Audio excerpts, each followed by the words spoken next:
अहमदनगर राहुरी में हुई अढाव दंपत्ति हत्याकांड में शामिल आरोपियों को कड़ी सजा देने की मांग को लेकर अकोला के वकीलों ने जिला व सत्र न्यायालय के सामने एक दिवसीय अनशन किया। अहमदनगर राहुरी के एडवोकेट राजाराम अढाव व उनकी पत्नी एडवोकेट मनीषा अढाव का अपहरण कर हत्या कर दी गई। इस घटना के विरोध में पीड़ित अढाव परिवार को सरकार से आर्थिक मदद मिलनी चाहिए, वकील संरक्षण कानून बनाने और आरोपियों को कड़ी से कड़ी सजा देने की मांग को लेकर अनशन किया गया। इस अनशन में advocate Abhijit Khot, advocate Chandrakant Wankhede, advocate Rajesh Jadhav, advocate MS Ingle, advocate Vijaya Mule, advocate Rahul Tayde समेत अकोला बार असोसिएशन के पदाधिकारी भी शामिल थे। कोल्हापूरहून आलेले एडवोकेट अभिजीत खोत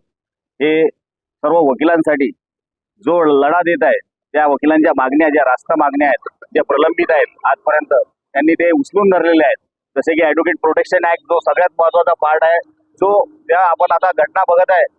संपूर्ण महाराष्ट्रामध्ये वेगवेगळ्या ठिकाणी वकिलांवर हल्ले होत आहेत, परंतु वकिलांसाठी कुठलाही असा ॲडव्होकेट प्रोटेक्शन ॲक्ट हे राज्य सरकार किंवा केंद्र शासन याच्यावर विचार करत नाही आहे। कारण जी रास्त आहे आणि त्याच्यासाठी या वकील साहेबांनी त्यांनी स्वतःचे जे पावलं उचलले त्यासाठी मी त्यांचं सर्वप्रथम अभिनंदन करतो। त्याचप्रमाणे नुकतंच आता एक 4-6 महिन्याआधी नगरमध्ये जे घटना घडली, जे दोन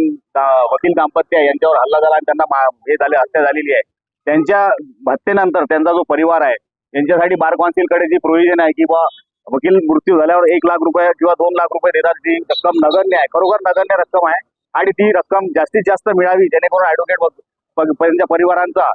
भविष्यामध्ये चांगलं कल्याण होईल आणि त्यांची सुरक्षितता वाढेल। तर खोत साहेबांनी जे पावलं उचलले, आमचा सगळा अकोला बार असोसिएशनचा त्यांचा या सहभाग आहे आणि आम्ही सुद्धा यांच्यासोबत जे काही आपल्या आता डिस्कशन करून बारतर्फे आमचा पाठिंबा राहील आणि भविष्यामध्ये आपण अशाच प्रकारे आंदोलन करण्यास समर्थ आहे।